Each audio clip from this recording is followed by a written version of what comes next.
नफरत करने वालों को नज़रअंदाज करो। एक दिन जंगल में मेढकों का एक समूह कहीं जा रहा था। कुछ समय बाद चलते चलते उनमें से 2 मेढक अचानक एक गड्ढे में गिर गए थे। उसके बाद वे दोनों उसमें से निकालने की कोशिश करने लगे, लेकिन जो मेढक बाहर थे वे उन दोनों मेढक को कह रहे थे कि रहने दो, तुम दोनों गड्ढे से बाहर निकालने की कोशिश करना अब बेकार है, तुम नहीं निकल पाओगे। लेकिन दोनों मेढक बाहर निकलने के लिए लगातार कोशिश कर रहे थे। ऊपर मौजूद मेढकों ने फिर से बोला कि क्यों इतना मेहनत करते हो, अब बाहर नहीं निकल पाओगे।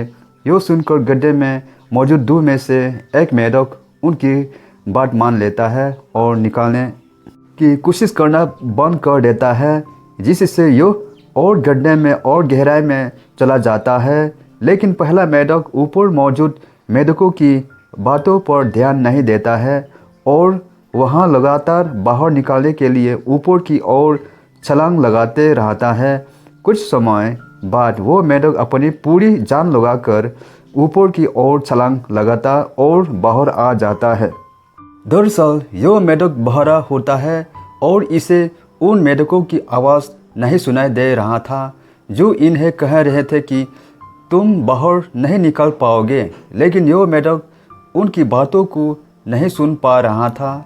इसे लगा कि वे लोग इसका उत्साह बढ़ा रहे हैं बाहर निकालने के लिए। यह कहानी हमें यह सीख देती है कि हमें लोग क्या कह रहे हैं इस पर ध्यान देने के बजाय हमें अपना कामों पर ध्यान देना चाहिए।